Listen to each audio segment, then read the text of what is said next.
Hi friends, कैसे हैं आप लोग? कैसे हैं तैयारियां? तो यहाँ पे मैक्सिमम स्टूडेंट्स की मुझे कंप्लेंट थी कि सर आपने एमए इकोनॉमिक्स के लिए कहीं भी कोई भी टॉपिक नहीं डाला, हम लोग बहुत वेट कर रहे हैं। तो एक पूरी सीरीज शुरू करते हैं जिसमें हम ब्लॉक 1 से लेके लास्ट ब्लॉक तक एक एक टॉपिक को पूरा अच्छे से क्लियर करेंगे। Along with that not MA economics, कई स्टूडेंट जो बीकॉम के हैं, बीकॉम ऑनर्स कर रहे हैं, जिनको इकोनॉमिक्स में कई डाउट्स हैं, वो सेल को बहुत अच्छे से पूरी तरह यहाँ कंप्लीट कर पाएंगे। Why we need to clear the sale of?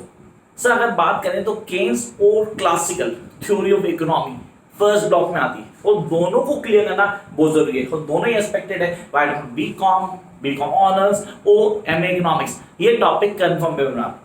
तो हमें समझना है केन्स को, लेकिन केन्स से पहले हमें जानना जरूरी क्लासिकल थ्योरी ऑफ इकोनॉमी को कि यार ये फेलियर हुआ क्यों था, जिससे हमने बोला दुनिया का सबसे बड़ा डिप्रेशन था, इकोनॉमिक डिप्रेशन 1930। हम अभी 1930 की बात कर रहे हैं, लेटर ऑन बाकी बातें बाद में करेंगे। तो यहाँ 1930 का फेलियर का रीजन क्या था? इकोनॉमी में इतना बड़ा सेटबैक क्या वजह थी? क्योंकि सर पहले तो सेल लॉ को ही फॉलो किया था। अब सेल लॉ क्या करता है? Supply creates on demand. दिमाग में आता है कि उसने एक थ्योरी दी थी कि मार्केट अपनी सेगमेंट खुद तैयार कर लेती है, मार्केट को किसी दूसरे इंटरवेंशन की जरूरत नहीं है, not government, not any other support. वो अपने आप एक मैकेनिज्म क्रिएट करेगी जिससे क्या होगा, जिससे जो चीज बनेगी वो मार्केट में बनते बिक जाएगी। मतलब प्रोडक्शन रुकनी नहीं चाहिए, प्रोडक्शन अनलिमिटेड चलती रहनी चाहिए, मार्केट में आएगी चीज तो बिक जाएगी। ये कंफर्म, ये पोस्ट से एक बहुत बड़ा लूप होल था जिसको क्लियर करना आपने। उन्होंने क्या किया? उन्होंने माइक्रो कॉन्सेप्ट को मैक्रो मार्केट में अप्लाई कर दिया। ये बेसिक्स हैं जो आपको क्लियर करने, जो बोर्ड पे मैंने नहीं लिखे हैं, प्लीज इनको दिमाग में रखना ताकि आप हर चीज को क्लियर कर पाओ। The first thing we need to clear that ये लूप होल को क्लियर करना है कि जहां पे माइक्रो कॉन्सेप्ट को मैक्रो में इंप्लीमेंट किया गया तो फेलियर होना कंफर्म था। और मार्केट की सेगमेंट जो होती है उसमें हमेशा एक इंटरवेंशन, एक ब्रेक, एक कॉन्ट्रैक्शन या टाइम टू टाइम चेक चाहिए, जिसको सेल होने कहीं ना कहीं अवॉइड कर देता। तो पहले हम क्लियर करते हैं सेल ऑफ है क्या। तो दो तीन चीजें आप लिख लें please. Supply creates on demand, ये सेल ऑफ का पहला प्रोविजन था। Secondly, every output brings along with its necessary purchasing power। मतलब हर आउटपुट अपने साथ अपनी परचेसिंग पावर लेके आती है। मतलब सपोज आपने 10,000 पीस बनाए तो उसकी परचेसिंग पावर अपने आप आ जाएगी। यही 10 लाख पीस बन गए तो भी 10 लाख की परचेसिंग पावर आ जाएगी। यही 10 करोड़ बने तो भी परचेसिंग पावर अपने आप आ जाएगी। ये उनकी आइडियोलॉजी थी। तो जब हम बात करते हैं सेल लॉ को समझने की, तो सेल लॉ ने क्या बोला? Every output brings along with it necessary purchasing power in circulation, which will lead to the sale. So there is no overproduction. तो according to sale law तो भाई कोई भी कॉन्सेप्ट था ही नहीं ओवरप्रोडक्शन का, कि ओवरप्रोडक्शन नाम की चीज होती नहीं। ये तो आप लोगों ने क्लियर कर लिया। आपने कहा नहीं होती, तो यहाँ जो सबसे बड़ी गलती वो था माइक्रो मॉडल को यूज किया गया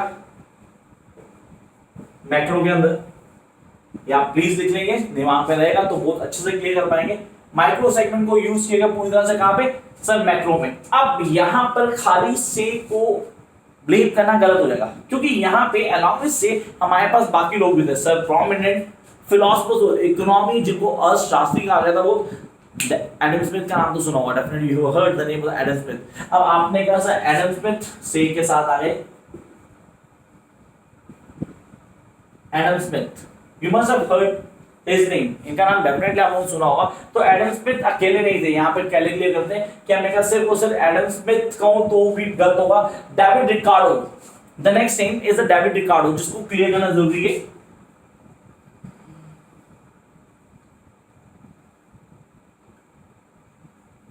Along with these other 2 or 3 prominent philosophers there, जिनमें जेबी सो से का पुराना जेबी सो था, जर्मन थे, पूरी तरह क्लियर करते हैं उस कॉन्सेप्ट को। यहाँ इन्होंने थ्योरी को पूरा अप्लाई किया और हमें इस सेगमेंट को समझा देगा। तो जब आप इस पॉइंट को पढ़ते हैं गाइस, मेक श्योर पेपर में क्वेश्चन आएगा जहां डिफरेंशिएट करना होगा आपको क्लासिकल और केन्स थ्योरी में। उस डिफरेंस को क्लियर करने के पहले हमें से का लॉ तो पूरा क्लियर हो चुका। तो से का लॉ क्या था? सप्लाई क्रिएट्स ऑन डिमांड, जिसको हमने बोला sir every output brings along with the necessary purchasing power in circulating which will lead to its sale, so there is no overproduction. तो जो हिंदी मीडियम है वो भी क्लियर कर लें, कुछ मुश्किल नहीं है, बहुत इजी है। हिंदी में ज्यादा बोल नहीं पाऊंगा लेकिन कोशिश करते हैं। फिर भी यहाँ उसने क्या बोला? उसने कॉन्सेप्ट को हाईलाइट कर दिया। उसने बोला बाजार में जो भी बनेगा वो अपना बिक जाएगा, क्योंकि जो बना रहे हैं वो भी तो खरीदेंगे, क्योंकि उनको क्या मिल रहा है, उनको पैसे मिल रहे हैं। यहाँ पे सिंपल सी फिलॉसफी बोलेगी कि सैलरी काम थी, वर्कर्स के पैसे काम थे, तो वर्कर को कम पैसे मिलेंगे, ज्यादा आएंगे, तो ज्यादा काम करेंगे, मार्केट में ज्यादा बढ़ेगा। सर इसके कुछ अजम्पशंस थी, जिन अजम्पशंस को क्लियर बिना हम से लॉ नहीं समझ सकते। अभी अजम्पशन क्या थी, पहली the very first assumption, the free enterprise system. पूरी तरह से एंटरप्राइज अपने दम पे चलती, जिसमें किसी तरह का कोई भी लूपहोल या कोई रिस्ट्रिक्शन या कॉन्ट्रिक्शन या टाइम लिमिट नहीं है। एंटरप्राइज अपने हिसाब से काम करती है, उसकी अपनी फिलॉसफी से। हाँ, एंटरप्राइज का रन करने का अपना तरीका है। somebody employed 10 people, somebody employed 100, 1000, doesn't matter। क्यों, उनको ये लगता है कि मार्केट में जो चीज आएगी वो बिकी जाएगी। उसका एक बहुत बड़ा रीजन था, next factor, that is expanding economy. Economy बढ़ रही थी, इकोनॉमी का हर आदमी अब मार्केट में इन्वॉल्व होता है। और जब इकोनॉमी बढ़ती है तो हर आदमी उसका लगता है कि यार बाजार में बहुत दम है, हम बाजार में चीज लेके आएंगे तो डेफिनेटली यहाँ से बिक जाएगी। इस पूरे सेगमेंट को क्लियर करना ये सब स्टेप बाय स्टेप है। तो पहला आ गया फ्री एंटरप्राइज सिस्टम, इसको डिटेल में जानेंगे। हाँ, वो आपको सब है हमारे नोट्स में दिया होता है। Then expanding economy. अब ये एक्सपेंडिंग इकोनॉमी डिपेंड करती है नेक्स्ट पे, extension of market is not limited. जैसे कि हम जानते हैं 1930s की बात की है, it was the time when the colony was in height. तो वहां पे क्या था सर, एक्सटेंशन मार्केट, मार्केट की एक्सटेंशन बहुत ज्यादा थी। अब एक लिमिटेड एरिया तक मार्केट सीमित नहीं थी। हम उन बात कंट्रीज की बात जो इंपीरियलिस्ट कंट्रीज थी, जो यहाँ से वहां माल ले जाती थी, हर जगह चीज लेके जा सकते थे, तो मार्केट पे चीज हर जगह जा सकती। तो जब हमारे पास क्या होता है, एक्सटेंशन मार्केट लिमिटेड नहीं होता, तो लोग ज्यादा से ज्यादा चीजें बनाते हैं, क्योंकि मार्केट की लिमिट ही नहीं है, there is no limit of market. And when you don't have a limit of markets, तो आप मार्केट को कितना भी एक्सटेंड तक ले आ सकते हो, तो उसमें आप प्रोडक्शन ही ओवर प्रोडक्शन भी करें तो ओवर प्रोडक्शन नहीं होती। That what is said here कि ओवर प्रोडक्शन नाम की कोई चीज होती ही नहीं है ना, sales law. Now come to assumption number 4, जो बहुत मैटर करती है हमें, no government intervention in business. किसी तरह का गवर्नमेंट का कोई इंटरवेंशन नहीं था, जिसे बोले दखल अंदाजी। गवर्नमेंट की तरफ से किस तरह की कोई रिस्ट्रिक्शन या कोई नॉर्म नहीं दिया जा सकता था। जो भी होगा आपको फॉलो करना होगा अपने हिसाब से। तो मार्केट का पूरा सेगमेंट क्लियर था, हर चीज अपने हिसाब से चल रही थी, हर चीज को तैयार कर दिया गया था, उसको फॉलो किया गया था, प्लान को लेके चल रहे थे। तो मार्केट सर पहली चीज फ्री सिस्टम चल रहा था, किसी ना कोई रिस्ट्रिक्शन नहीं थी, जितने हम लेबल आए उसको काम कर सकते हैं। मार्केट में जरूरत से ज्यादा माल आएगा तो भी बिक जाएगा, ये सोच बन चुकी थी। मार्केट एक्सटेंड हो रही थी, इकोनॉमी बढ़ रही थी। इकोनॉमी बढ़ने का रीजन ये था कि मार्केट की एक्सटेंशन अनलिमिटेड थी। और फोर्थ पॉइंट था हमारा कौन सा, जहां पे गवर्नमेंट की तरफ से किस तरह कोई इंटरवेंशन नहीं था यहाँ पे।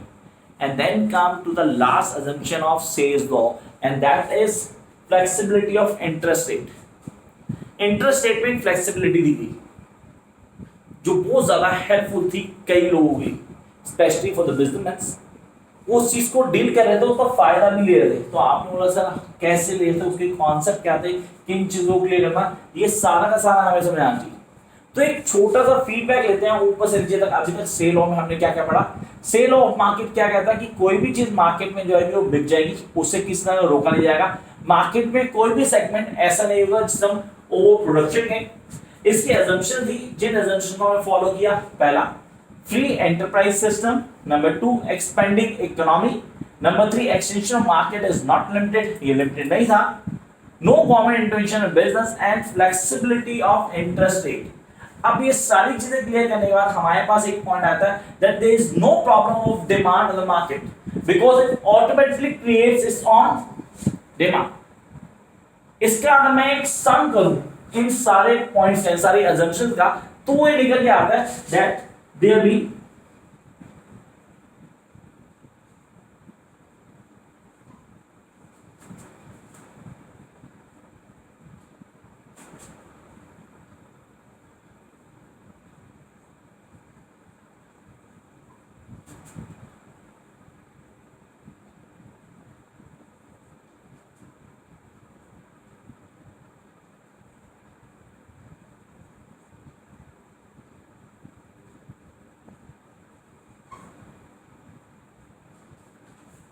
that there be no problem with the demand of goods as it will generate automatically। ये सोच बन गई थी कि मार्केट में डिमांड तो अपने आप जनरेट हो जाएगी। तो जो इशू था जिसको हम बोलते थे कि अगर मार्केट में ज्यादा सप्लाई होगी तो एक्सेस सप्लाई तो एग्जिस्ट ही नहीं हो सकती। तो रीजन क्या था, चीज मार्केट में आते ही बिक जाएगी। और इसका सबसे बड़ा फॉलो जो था रीजन मैं आपको पहले बता चुका था, इन्होंने माइक्रो सेगमेंट को यूज किया था मैक्रो में, जो कि ब्लंडर था, जिसको चेंज किया गया किसमें सर, नेक्स्ट वीक में केन्स की थ्योरी में। तो नेक्स्ट क्लास में हम डील करेंगे केन्स थ्योरी, उसके बाद हम बात करेंगे डिफरेंस की बिटवीन केन्स और classical. Till then like share and subscribe if you think कि यहाँ से टॉपिक शुरू हुआ, क्योंकि अभी तो जस्ट बिगिनिंग है गाइस, अभी सारी वीडियो आनी है, तो टाइम से आप सब्सक्राइब करेंगे, वीडियोस को एक्सेस कर पाएंगे। Bye guys.